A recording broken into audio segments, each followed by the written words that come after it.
Nous sommes mardi, on est le 2 Shevat et nous sommes arrivés d'Af Kafhe de Berachot Kafhe. On est à la 8e ligne Etmar, la Gemara enseigne.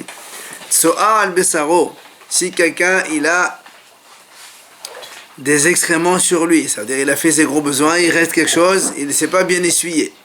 Ou bien, oh yado monahad bebet akese, ou quelqu'un il a rentré que sa main seulement dans les toilettes, lui il est à l'extérieur.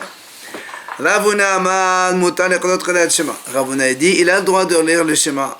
Rav Hasda Amar Asur Leqadot Qadal Shema. Rav Hasda il dit non, c'est interdit de lire le Shema dans cette condition. Amar Rava Ma et Ahmed de Ravuna. Pourquoi Ravuna il a dit que c'est Asur? Pardon, il a dit que c'est Mutar. Il dit parce que Dertiv Kol Han-Neshama Tehalelia. Han-Neshama, c'est donc les organes avec lesquels on respire. Comme tout son visage il est à l'extérieur, donc c'est bon. De Rav Hasda Amar Asur, pourquoi Rav Hasda lui il a dit Asur? Dirtiv Kala Esmota Tomana Adonai Michamocha, parce que dans Télim, David il dit tous mes os ils diront tes louanges Hachem, donc il faut que tout son corps il soit à l'extérieur. Et donc c'est pour ça qu'il a dit Rav Hasda que c'est Asur. Etmar la Gemara enseigne. Quand on a une mauvaise odeur avec donc le support qui est là, c'est-à-dire par exemple donc des excréments qui sont là et qui dégagent une mauvaise odeur. Ravuna Amar Marhiq Arba Amot Veqorek Le'al Shema. Il s'éloigne de 4 amot de ces excréments là et il peut lire le Shema.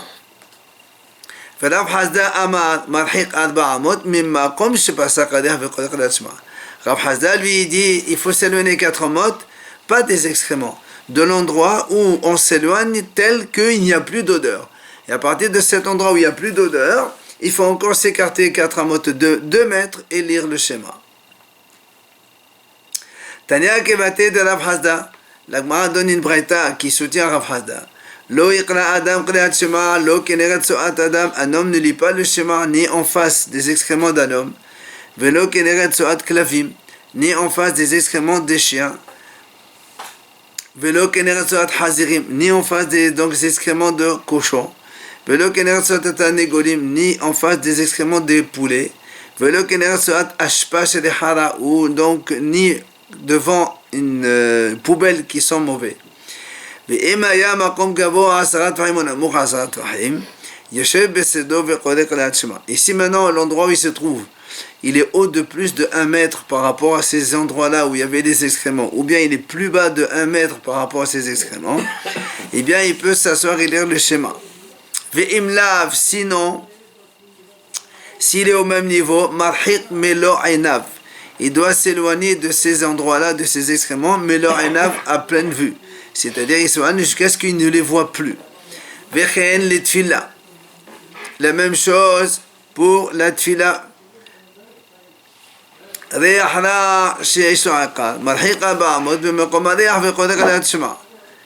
a dit donc que une mauvaise odeur avec donc un substrat, c'est-à-dire des excréments, il faut s'éloigner 4 amot de l'endroit où il y a l'odeur et on fait ce schéma. Amar Rav Hasda, il dit Rav Hasda, Amar Rava, pardon, Rava il dit Lit hilcheta kihamatnita, la halakha n'est pas comme cela, ella kihadetana, comme la braïta qui enseigne comme ça, elle dit Lo yikra Adam qreat Shema, un homme ne lit pas le schéma. Lo keneret soat Adam, velo keneret soat hazirim, velo keneret soat klavim, bzman shenatan orot letochan. Il a dit, on ne lit pas le schéma ni devant les excréments d'un homme, ni donc ceux d'un cochon ou des chiens. Bizman shenatan orot letochan. C'est-à-dire quand il a mis là-bas des pots, il parle ici que en général quand on fait tanner les cuirs, on les fait avec les excréments donc de chiens ou de cochons.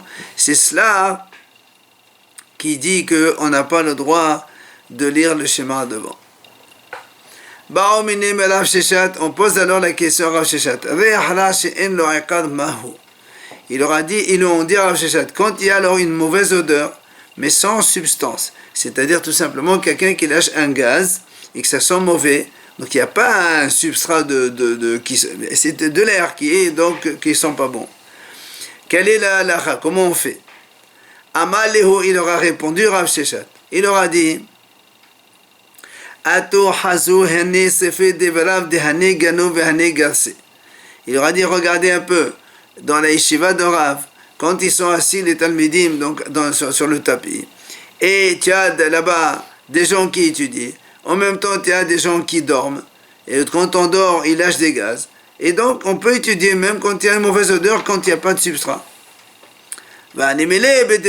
Et ça, c'est quand c'est des vrais Torah. On a le droit de lire des vrais Torah quand on a une mauvaise odeur qui se dégage par quelqu'un d'autre.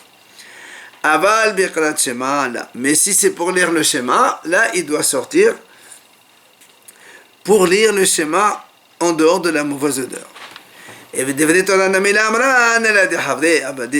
la Gemara dit, même les paroles de Torah, on a le droit de lire quand il y a une mauvaise odeur de quelqu'un d'autre. Mais si c'est la personne elle-même qui étudie, qui dégage une mauvaise odeur, elle doit attendre que la mauvaise odeur s'en aille, et après il reprend l'étude, et c'est ça la halakha. Itmar tso'a overet.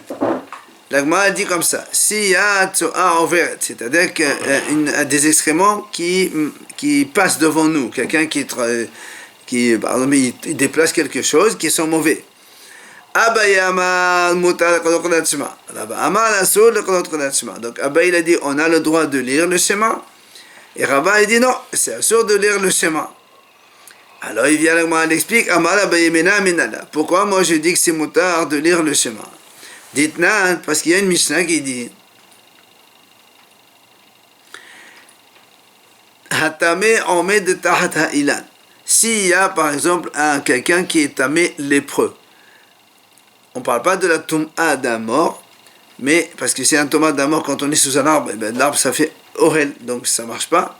Mais on parle d'un toum'a d'un metzora, un lépreux qui est tamé. Il est debout sous un arbre. Ve'atahor en vert. Et un monsieur qui est pur, il passe à côté de lui sous l'arbre. Tamé. Le tahor, il devient tamé. Par contre, tahor omed hatailan. Le tamé en vert, tahor. Mais si celui qui est pur, il est debout. Et celui qui est impur, il ne fait que passer. Alors, celui qui est pur, tahor, il reste pur. Mais Mahamad, ici, celui qui est tamé s'arrête, alors tamé, il devient tamé. La même chose pour une pierre qui est lépreuse. Donc, tu vois bien que Abaïd a dit, quand quelqu'un y passe, ça ne transmet pas l'impureté. Ça ne transmet l'impureté que quand il est donc à l'arrêt. C'est pour ça Abaye dit, si quelqu'un il passe avec des excréments, on peut lire le schéma. Voilà l'argument d'Abaye. Vient là-bas, Rava il dit, non, c'est pas du tout la même chose. Pourquoi? Amalach, Hatam, dans l'histoire du Metzora, du lépreux, dans la Torah, c'est marqué justement, Badad Yeshev. Le Metzora, il doit rester. C'est-à-dire, donc il reste, quand il reste debout, à l'arrêt, c'est là où il est, donc Metzora, il est impur, et s'il passe, il n'est pas impur. Par contre, dans les histoires donc, de nous, notre sujet à nous avec les excréments, le pasuk il dit Ve'aya mahanecha kadosh amarahamana. La Torah dit il faut que ton camp il soit sacré. Et donc, et quand il y a même des excréments qui passent, du coup, l'endroit il n'est pas sacré. C'est pour ça que Rava il a dit, même devant des excréments qui passent, on n'a pas le droit de lire le schéma. Amara papa, il dira papa. Pihazir kitsu arvet dame. Si on voit un cochon avec donc qui passe devant nous, ça veut dire le fait que le cochon il passe, on sait que le cochon il a toujours sa bouche qui est sale par des éléments qui met partout le nez. Alors c'est pour ça que c'est comparable à une soa en verre. Alors la Gemara dit pshita, qu'est-ce que tu m'apprends? C'est évident, on sait très bien que le cochon il a toujours donc la bouche il faut fouiller dans les saletés. Et la Gemara dit non là. On va dire non, c'est pour t'apprendre que même si le cochon il sort d'un fleuve, par exemple il a pris sa douche là-dedans, ben même malgré tout, en sortant de là-bas, il est quand même considéré comme salé. On n'a pas le droit de lire selon Rava devant en vérité, selon donc Rava. Amar Rabbi Yehuda, il a dit Rabbi Yehuda, Safir So'a Asura, Safir Meralem Motare. Rabbi Yehuda dit comme ça, quand il y a un safek d'excrément, est-ce qu'on ne sait pas s'il y a oui ou non? alors c'est assourd. Par contre, safek meraglaim, mutarim. Mais si on a un safek, est-ce que ce sont des urines, oui ou non? Là, on a le droit de faire le schéma ou de prier. Et Kade Amre, il y a une autre version qui dit Amar Aviuda Saver So'a Babayit Muteret Ba'ashpa Asura. Il a dit Aviuda comme ça. Donc, ça fait un doute d'excrément. Quand c'est à la maison, c'est mutar. Mais quand c'est. Parce qu'en général, dans la maison, il n'y a pas d'excréments. C'est pour ça que quand il y a un safek, on considère qu'il n'y a pas de problème. Ba'ashpa Asura. Dans la poubelle, c'est sûr que c'est assour. Parce que là-bas, c'est sûr qu'ils ont mis là-bas les excréments. Mais safek menachlaim. Mais quand il y a un safek de urine, même devant une poubelle, on a le droit donc d'étudier dans la mesure où il n'y a pas de mauvaise odeur. Pourquoi? Parce que ça va la kera de Rav Hamnuna, parce que lui il pense comme Rav Hamnuna. Qu'est-ce qu'il a dit Rav Hamnuna? De Amar Rav Hamnuna, lo asra Torah ella keneged amud bilvad. Il dit parce que donc selon la Torah, il est interdit de lire que devant un jet d'urine. Mais bon, des urines qui sont désapposées, ça c'est le haramim. C'est pour ça qu'il dit quand on a un safek, comme safek de haramim, on est moutar pour les urines. Comme l'enseignement de Rabbi Yonatan, Rabbi Yonatan il a objecté. Il a dit, il y a un pasuk qui viati la Torah dit comme ça, quand tu seras dans un camp pour aller donc faire tes besoins, tu sortiras dehors. Et un autre pasuk, donc tu sors dehors pour évacuer tes besoins. Après, il y a un autre pasuk, courti. Il y a un autre pasuk qui dit, tu auras donc un endroit pour aller évacuer tes besoins, mais tu dois recouvrir ce que tu as fait comme saleté. Alors, comment ça se fait? Une fois, on nous dit, tu vas faire tes besoins sans rien du tout. Et là, le pasuk qui dit, il faut couvrir ses besoins. Alors, comment tu peux concilier les deux? La Gemara dit, kan begdolim, kan birtanim. Donc, on déduit de là. C'est le pasuk qui a dit qu'il faut recouvrir. On parle des gros besoins. Et le pasuk qui a dit qu'il ne faut pas recouvrir, donc ça suffit d'évacuer tes besoins seulement. Eh bien, c'est donc les petits besoins, les urines. Alma, donc tu vois bien que quoi? Donc tu vois bien que pour la Torah, il y a interdit que seulement devant un jet d'urine. Mais si l'urine elle est donc par terre déjà, c'est moutard. Ce sont Velabananhu de Gazobo et les Hachamim, ce sont eux qui ont dit que c'est assour. Et c'est pour ça Vechi Gazobo Labanan Bevaddaan. Donc du coup, quand est-ce que les Hachamim disent que c'est assour? C'est quand Vadda, et c'est une certitude que ce sont des urines. Donc ça c'est assour. Aval Besfekan la Gazour. Mais quand il y a un safek, donc on a dit c'est moutard, donc safek melaglaim. Quand il y a un safek, est-ce que ce sont des urines oui ou non? On a le droit de lire le schéma à côté. Maintenant, tu as dit quand il y a une certitude que ce sont des urines, on n'a pas le droit de lire le schéma. Mais jusqu'à combien? Même si quelqu'un il a uriné il y a 3 mois, tu vas me dire que c'est assourd? Alors, la Gemara dit comme ça.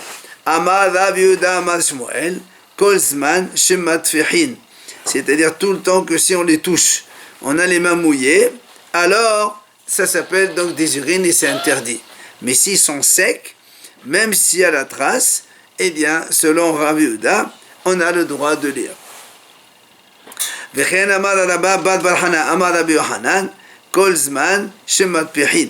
ce qu'on a dit, donc la même chose. Encore une fois, donc, le même Hacham, il dit la même chose. Qu'on a dit donc, il faut, tant que c'est encore humide et qu'on les touche, on a les mains mouillées, alors c'est assourd. Gneva Mesheme de Rav Amar, il vient à Gneva, lui, il dit au nom de Rav, il dit non. C'est pas seulement quand on peut toucher que c'est humide. Tout le temps qu'il y a la trace qui est visible, on n'a pas le droit de lire le schéma. Ça veut dire même s'ils sont secs et qu'on les touche, on a les mains sèches, mais il y a la trace, et bien c'est encore assourd de lire le schéma. Amar Rav Yosef, devant cet enseignement de Gneva, Rav Yosef lui dit, que Hachem pardonne à ce Gneva qui a donné un enseignement erroné de Rav. Pourquoi? Parce que si déjà les excréments, Amar Rav Yehuda Amar Rav Kevan Shekam Upanei Mutar. Rav Yehuda, au nom de Rav, il a dit, si les excréments, ils ont séché un peu, d'accord, c'est-à-dire, il lui dit c'est déjà un mutar. Alors, mais là, il va à fortiori les urines, s'ils ont séché, même s'il y a la trace, ce serait mutar selon Rav. Alors, comment toi tu dis, Gneva, que non, s'il y a la trace, selon Rav, c'est assourd de le schéma. Amal et Abaye, il vient Abaye, il réplique à Rav Yosef. Il lui dit très bien, Mahazit de Samart Aha. Pourquoi tu comptes sur cet enseignement de Rav comme quoi il a dit donc si les excréments ils ont séché, Rav et Dessimotar. Smok Aha, voilà il y a un autre enseignement qu'on a selon Rav aussi. De Amar Rabba Baravuna Amar Rav. Il a dit Rabba Baravuna au nom de Rav. Soaf lo Sasura. Il a dit des excréments, même s'ils sont comme de l'argile, c'est-à-dire ils sont durs, eh bien c'est quand même interdit. Et alors moi, il dit, c'est quoi qu'est-ce qu'on appelle une tsoa des excréments comme de l'argile?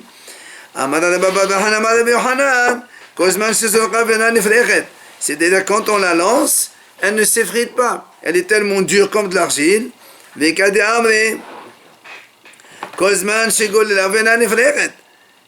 Et il y en a qui disent non, tout le temps qu'on la roule, et elle ne s'effrite pas. Amar Ravina, il vient Ravina, il dit, Rav Yehuda Medifte. Moi j'étais devant Rav Yehuda Medifte. Hazat Zohar, il a vu donc des excréments par terre.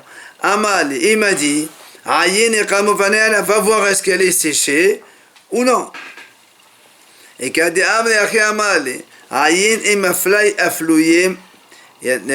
une autre version qui dit, il lui a dit, va voir, est-ce qu'il y a des fentes? C'est-à-dire que s'il y a des fentes, c'est qu'elle est sèche, elle est complètement séchée. Et donc si elle est sèche, elle est moutarde. Alors il m'a dit finalement, alors qu'est-ce que la halakha pour les urines qu'on a dit? Est-ce que donc il faut qu'on les touche qu'ils soient humides ou est-ce qu'il faut que la trace ait plus de traces? C'est quoi la halakha finalement? Alors l'agma répond, Etmar, c'est marqué. On enseigne donc Tsoa Keheres. Quand il y a des excréments qui sont durs comme de l'argile. Amémor Amar Asura. Amémor dit que c'est interdit. Omor Zotra Amar Mouter. Et Omor Zotra lui il a dit que c'est moutar. Amar Ava. Herchita Soa Keheres Asura. Omer Arlaim Kozma Shemat Perin. Arava il dit Alacha. Tsoa, donc si les excréments ils sont durs comme de l'argile, alors c'est encore assourd de lire le schéma. Mais on met les urines, tout le temps que matpehin, comme on a dit, on est tous, on a les mains humides, eh bien, c'est aussi assourd. Alors, vient l'agma dit, mi tevi, on objecte, c'est marqué dans une breta, mais les urines, tout le temps que si on les touche, on a les mains humides, c'est assourd de lire le schéma à côté. Nevleo ou yavshu, si maintenant ils ont complètement absorbé ou séché, Moutarim, ils sont permis. Alors là, on m'a dit, qu'est-ce que ça veut dire? Quand tu me dis, ils sont absorbés ou ils ont séché, ça veut dire c'est la même chose. C'est-à-dire quoi la même chose?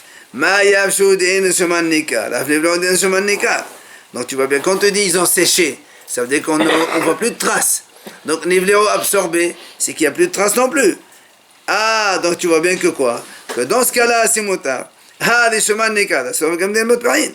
Donc, mais ça veut dire que s'il y a la trace, même si on est touché, on n'a pas les mains humides, eh ben c'est quand même assourd. Donc de là on apprend que quand il y a une trace, c'est assourd. Viens l'agma dit non, vu les ta mère, si tu raisonnes de cette façon. Et ma Récha, regarde ce qui a marqué dans la Récha. C'est marqué dans la Récha, dans la première partie de cette breta, Kozma Shematpen Houdé assourd. Tout le temps que si on les touche, on a les mains humides, c'est interdit. Tu vois bien que quoi? Ah, des chemins neka. Mais si on les touche et que c'est pas humide, même s'il y a la trace, c'est moutard. Et là, donc on ne peut pas déduire de cette brette, puisqu'il y a les deux déductions contraires. On n'a toujours pas de réponse. Est-ce qu'on va dire alors, c'est une mahlok de Tanaïm, le statut des urines? Quoi? Il y a une mahlok comme ça. La brette, dit, quand on a par exemple un pot de chambre, donc il y avait là-bas des urines, mais on les a jetées, et lequel il est vide, donc il est interdit de lire le schéma devant un pot de chambre même s'il est vide. Maintenant les urines elles-mêmes, quand on les a versées, jetées, s'ils ont été absorbés par le sol, alors on peut lire le schéma.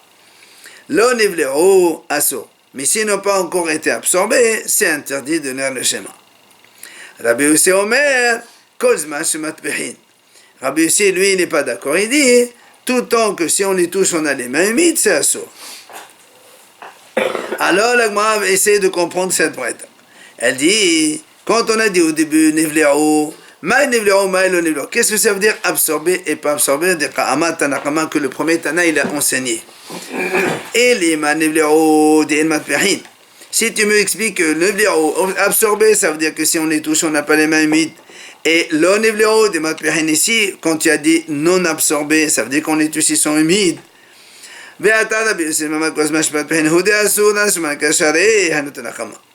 Maintenant, donc, si tu me dis que le Tanakama il dit comme ça, quand ils sont humides,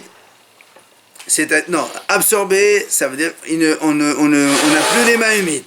Non absorbé, ça veut dire on a encore les mains humides. Et qu'est-ce qu'il rajoute Rabbi aussi? Il dit, tout le temps qu'on a les mains humides, c'est assourd. Ça veut dire que si on n'a plus les mains humides, même s'il y a des chemins de Nika, il y a la trace, c'est motard. Dans ces cas-là, c'est exactement ce qu'il a dit Tanakama. Elle a dit, on est obligé d'expliquer autrement. Nivléo, quand on dit absorber, des chemin de Nika, ça veut dire qu'il n'y a plus de traces. Et là, Nivléo, quand on dit ils n'ont pas été absorbés, ça veut dire des chemins de Nika, il y a encore la trace. Donc selon Tanakama, s'il y a la trace, c'est assourd, il n'y a plus de trace, c'est motard. Et Rabbi aussi il vient et dit non. Il dit tant qu'on a les mains humides c'est interdit, même si, mais si il y a des chemins de Nika, chalet. Mais s'il y a la trace, c'est motard même si on les touche et qu'on est humide. Pardon, si on les touche et que c'est pas humide. Parce que lui il a dit tout le temps que c'est humide, c'est assourd. Alors donc ça c'est Mahlouk de Tanaïm. Viens le mois dit non, là, de Cholé Alma, tout le monde pense que Zman Pen Houd et Asso. Hadi Shoman Nika, en vérité, tout le monde pense comme ça. Que si on les touche et qu'on a les mains humides, alors c'est Asso. Et s'il n'y a que la trace seulement et qu'on a les mains sèches, alors c'est Mouta. La Mahlouk d'ici, en fait, c'est Tofeh Al-Menat Le'atfiah. C'est-à-dire que quand on les touche, on a les mains humides, mais quand les mains humides, elles touchent autre chose, elles rendent la chose humide. C'est ça qu'eux, on dit que ça s'appelle que la trace, elle est là, et donc c'est assourd de lire devant ces urines comme cela. On passe à la suite de la Mishnah. On a dit dans la Mishnah, il y a là de l'itbol, si un homme, il avait une impureté nocturne, il est descendu pour faire le mikvé, ok? Et après, on a dit, s'il peut sortir du mikvé, se couvrir et de lire le schéma avant le net, il le fait. Sinon, il y a marqué là-bas, il se couvre avec l'eau, d'accord? Il lit dans le mikvé. Bien la Gemara dit, lima tanas taman kelabé la ezer, de amal aad sahama. Donc la Gemara dit, si tu me dis comme ça veut dire que dans cette Mishnah, on opte comme la position de Rabbi Eliezer. Que Rabbi Eliezer, lui, il a dit, le Adenet Sahama, c'est-à-dire on lit le schéma jusqu'au net et juste après on fait la Hamida. Puisqu'ici tu m'as dit si il peut se lever avant le net, il fait le schéma. Machma après il peut plus. Donc la halakha est comme Rabbi Eliezer. Alors l'Agma lui répondit non, fais le thème Rabbi Yoshua. Je peux te dire que la halakha est comme Rabbi Yoshua, qu'on peut lire jusqu'à la 3e heure, on verra plus loin dans la Mishnah de Père suivant. Vidilma kevaterin. Mais là, lui, il parle comme les Vatikins, ce qu'on appelle les Vatikins, ceux qui prient tous les jours, donc avec le net. De Amar Rabbi Yochanan. Ce sont les Vatikins qui faisaient ça avec le net. Donc le schéma, il le termine juste avant le net pour faire la Hamida au début du net. Après, on a dit ici, il ne peut pas, il se couvre avec de l'eau du mikvé et il lit le schéma pendant qu'il est dans le mikvé. La Gemara dit comment? Mais voilà, son cœur, il voit sa nudité. Comment tu dis qu'on peut faire le schéma de cette façon? Amar Rabbi Lazar, il vient Rabbi Lazar, il répond, il dit, ou bien Abba au nom de notre maître Rav, on parle ici que les eaux elles étaient troubles, elles ne sont pas claires. Du coup,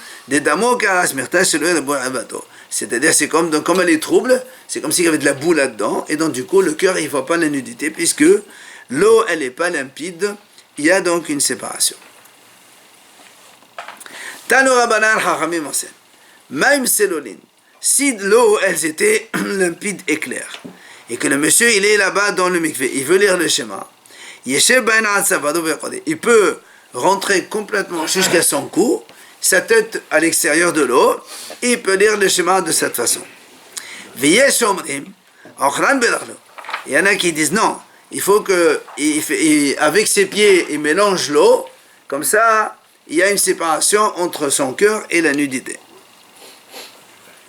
Alors comment ça se fait que le premier Hacham il a dit il peut sortir la tête et lire le schéma, voilà, pourtant le cœur il voit la nudité et nous on dit que c'est assourd. Alors moi il répond quand ça va, lui il pense que quand le cœur il voit la nudité c'est pas grave, c'est permis. Alors il m'a dit mais pourtant ses jambes elles voient sa nudité aussi. Quand ça va aussi lui il dit c'est mutar.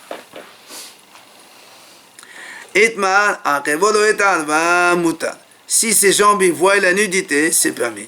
Nogeya, mais si ses jambes donc ils touchent l'organe, donc l'organe génital, alors Abaye amad asur et Rava amad mutar.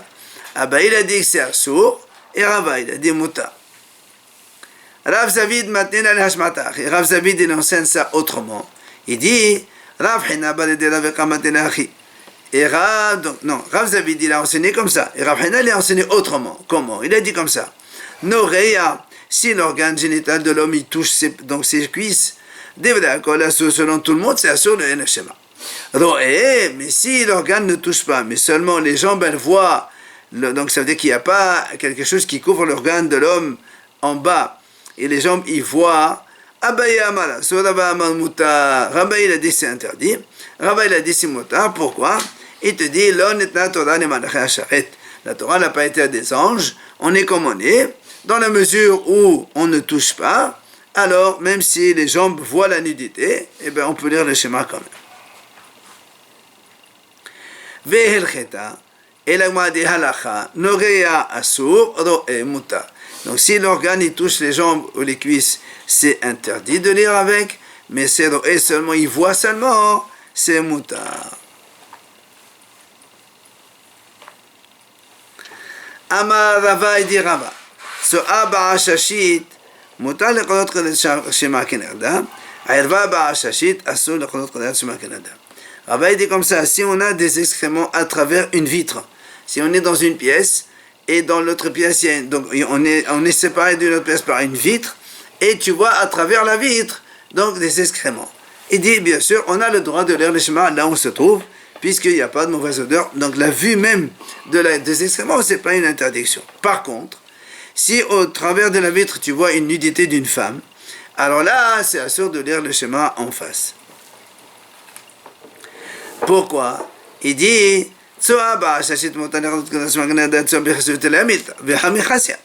dit parce que les excréments, on a dit c'est permis, puisque selon la Torah, les excréments, il faut les couvrir. Et là, c'est couvert, puisqu'il y a une vitre qui la cache. Mais,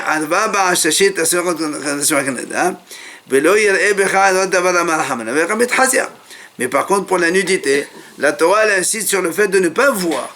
Or, si tu vois, même à travers une vitre, donc c'est assur quand même. C'est pour ça qu'on n'a pas le droit de lire le schéma de cette façon. Amar Abaye. Il dit Abaye, Tsoa kol shehu mevatlah bedok. Amar Rava, ouvrok ave. Abaye il a dit, quand il y a des excréments, si on veut faire la prière ou faire le schéma, on peut, on va dire comme ça, annuler ces excréments par le crachat. Il a dit Rava, mais avec un crachat épais. C'est un crachat. Oui, pour couvrir. Amar Rava, mais attention, il ne faut pas qu'il y ait d'odeur. Il a dit, s'il y a des excréments dans un trou, donc dans le sol, ben on peut poser ses chaussures dessus, sur le trou, sans toucher. On va poser la question après. Et on peut lire le schéma comme ça. Alors vient mort fils de Rabban et dit, mais si maintenant les chaussures touchent les excréments, est-ce qu'on peut faire schéma oui ou non? Théro, on n'a pas répondu. Et la dit que c'est non. Amar Rav Yehuda, Akum Arom, Asur le Kodot Kodash Maridou. Un goy, donc nu, c'est assure de lire le schéma devant lui. Alors là, m'a dit, Maïre Akum Afli Israël Namé. Pourquoi tu dis un goy? Même Israël aussi, c'est assure de lire le schéma quand il est nu. Il m'a dit non, Israël, c'est allé d'assaut. Pour un juif, c'est sûr que c'est assure de lire le schéma devant un juif qui est nu.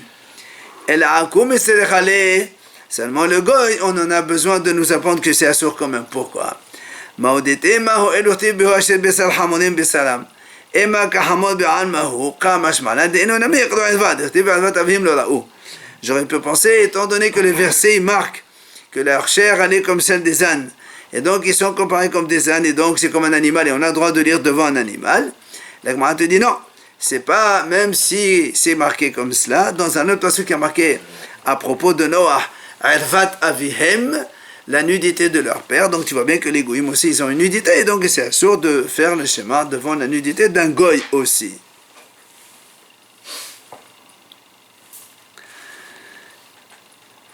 Après, on a dit dans la Mishnah,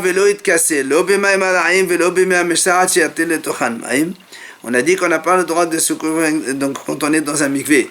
Pour faire le schéma, il ne faut pas qu'il y ait de l'eau qui sente mauvais, et l'eau ou bien de l'eau dans lesquelles on a trempé du lin, etc. Jusqu'à ce qu'on les annule en rajoutant de l'eau. Alors, la Gemara dit, toi tu as dit, il faut rajouter de l'eau. Mais si tu es dans un mikvé, où toute l'eau elle sent pas bon, ou bien c'est de l'eau dans laquelle tu as fait donc tremper du lin, combien tu vas rajouter de l'eau pour annuler tout ça? Combien? Voilà comment la Gemara rectifie. Elle dit non, comme ça il faut lire. Premièrement, le cassé le on n'a pas le droit donc de se couvrir avec de l'eau qui sent pas bon ou donc de l'eau de trempage de lin du tout. Il n'y a pas de possibilité de réparation. Par contre, voilà ce qu'il faut rajouter. Si quelqu'un il se trouve devant des urines et qu'il veut faire le schéma, là il peut verser de l'eau dessus et il peut lire le schéma, c'est pas un problème.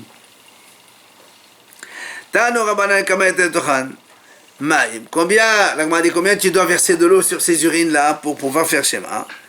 Elle m'a dit même un petit peu d'eau, c'est rien. Rabbi Zakai Omer Reverit. Rabbi Zakai dit il faut reverser Reverit, c'est-à-dire 86 millilitres d'eau dessus, quels que soient les volumes de l'urine qu'il y a. Amar Rav Nachman. Rav Nachman dit la mahloket entre donc Tanakama et Rabbi Zakai, c'est les vasof. C'est-à-dire, il y avait déjà de l'urine et tu vas rajouter de l'eau. Là, Tanakama il dit même un peu d'eau et Rabbi Zakai dit aval batehil. Là, mais si tu mets d'abord de l'eau avant de mettre les urines, kol shehin, tout le monde est d'accord que c'est kol shehin. Même un petit peu. Rabbi Yosef Amar, mahnok dechateh. Là, Rabbi Yosef dit le contraire. La mahnok, c'est au début. C'est-à-dire avant, si tu mets de l'eau avant les urines, là, un il dit un petit peu, l'autre il dit des aval et vasov, mais s'il y a déjà les urines, devrait accorder des vérités. Tout le monde est d'accord qu'il faut mettre des vérités pour annuler ces urines. Amal et Rav Yosef le Shamai a été l'Edviata de Maya que Rabbi Zakai. Et là, on ramène que Rav Yosef il a demandé à son serviteur de lui amener des vérités maïm, comme l'avis de Rabbi Zakai. Tano Rabbanan Chachamim enseigne Graf shel re'i ve'avid shel merarlaim. Alors quand on dit graf shel re'i, c'est le pot dans lequel il y a des excréments. Et avid shel merarlaim, c'est le pot dans lequel il y a les urines. C'est la même chose, mais le nom il change en fonction du contenu. Graf et avid c'est pareil, c'est un pot. Re'i c'est les excréments, merarlaim c'est les urines. Alors l'agma dit asur leklot kedal shema kinechdan ve'afal pishin bahem kelum. Même s'ils sont vides, on n'a pas le droit de lire le schéma devant des pots. Maintenant, on met dans l'aim asman. Si maintenant tu as des urines, pas le pot lui-même, des urines partent donc sur le sol, que quelqu'un il a uriné, jusqu'à ce qu'il verse de l'eau dessus pour les annuler. Mais Kama était littéralement combien il verse de l'eau, comme on a vu tout à l'heure. Kol Shihu, Tanakama dit même un petit peu. Rabbi Zakai Omer, Reve'it. Et Rabbi Zakai dit non, il faut Reve'it Maïm. Et là, la Bretagne rajoute Ben Lifne Hamita, Ben le Hadamita. C'est-à-dire que ces urines-là, ils soient devant, entre le monsieur et le lit, et donc il les voit. Que ce soit derrière, c'est-à-dire qu'il y a le monsieur, il y a le lit, et derrière il y a les urines, c'est la même chose. Rabban Shimon ben Gamliel Rabban Shimon ben Gamliel lui dit il n'est pas d'accord. Il dit là harameta koré. Quand les urines ils sont derrière le lit, là il peut lire sans problème. Par contre, les fnéameta, mais si les urines ils se trouvent donc entre lui et le lit, devant le lit, et non koré, il n'a pas le droit de lire. Rabban Malheko Rabban, mais il doit s'éloigner 4 amot pour lire. Ça c'est Rabban Shimon ben Gamliel. Rabbi Shimon ben Elazar Omer, Rabbi Shimon lui dit Aflu bait me'a'ama, même si la maison elle mesure 50 mètres, lo iqra, il n'a pas le droit de lire quand il voit les urines devant lui. Ah, jusqu'à ce qu'il les fasse sortir. Oh, shiyan neham tahatameta, ou il les cache sous le lit. Alors vient la Gemara poser une question. Comment on comprend la vie de Rashbag? Parce que Rashbag il a dit, n'oublions pas, Rabbi Zakai il a dit, donc il met devant le lit ou derrière, c'est la même chose. On rajoute Rive'it et c'est bon. Alors Rabban Shimon ben Gamliel dit, non, derrière le lit, il lit, devant, il s'éloigne. Alors là, on m'a dit, quand il a dit comme ça, est-ce qu'il veut dire par là, derrière le lit, il peut lire immédiatement. Mais si c'est devant le lit, il doit s'éloigner 4 amot. Ou dilma,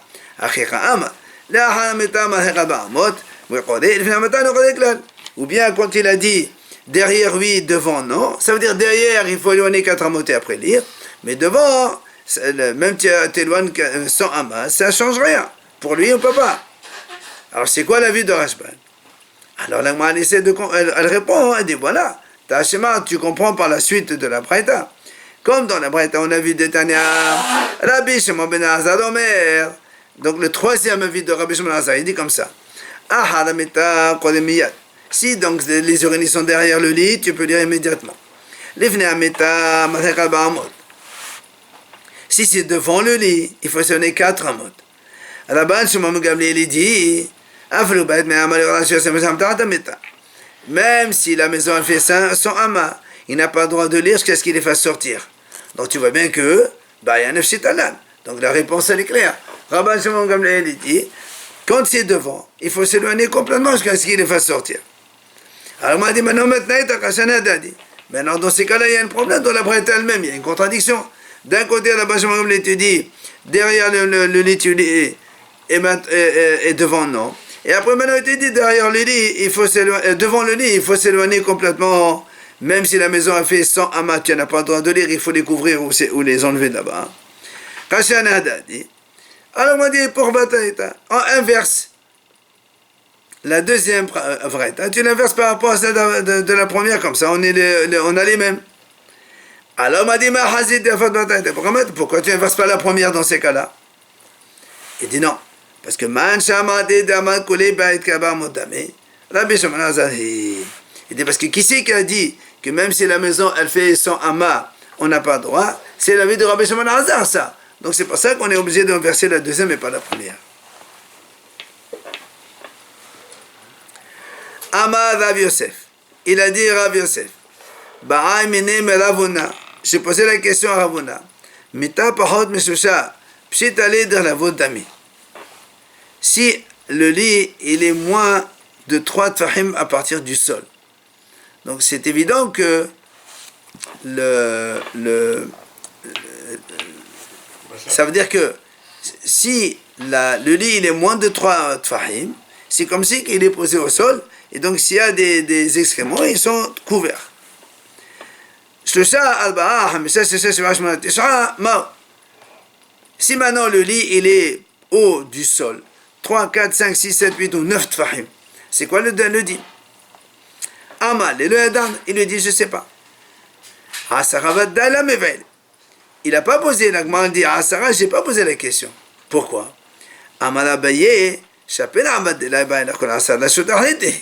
Abaye dit, c'est normal que tu ne poses pas la question. Parce que quand il y a 10 tfahim de hauteur entre là où se trouve la saleté et le lit, c'est sûr que c'est un domaine à part. On a déjà dit tout à l'heure, quand on est en dehors, sur 10 tfahim, c'est un domaine différent. Amar Rava, Idi Rava. Effectivement, on a dit moins de 3, c'est comme si qu'elle était collée au sol. Quand c'est au de 10 tfahim, donc c'est un autre domaine, il n'y a aucun problème. Et donc de 3 à 10, et oui, c'est ça la question qu'il a posée Rav Yosef de Ravuna, il ne lui a pas répondu. Amarav, halakha que Rabbi Shimon ben Aza. Donc la halakha est comme Rabbi Shimon ben Aza qu'on a dit tout à l'heure. Il faut évacuer, même dans la maison, elle est donc large de Ma'ama, il faut sortir les urines de là-bas pour faire le schéma. V'chen Amar Bali, Amar Rabbi Yaakov Baladi Bat Shimon halakha que Rabbi Shimon ben Aza, Vela va Amar en halakha que Rabbi Shimon ben Aza. Et Rava dit non, la halakha n'est pas comme Rabbi Shimon ben Aza. On s'arrête là aujourd'hui.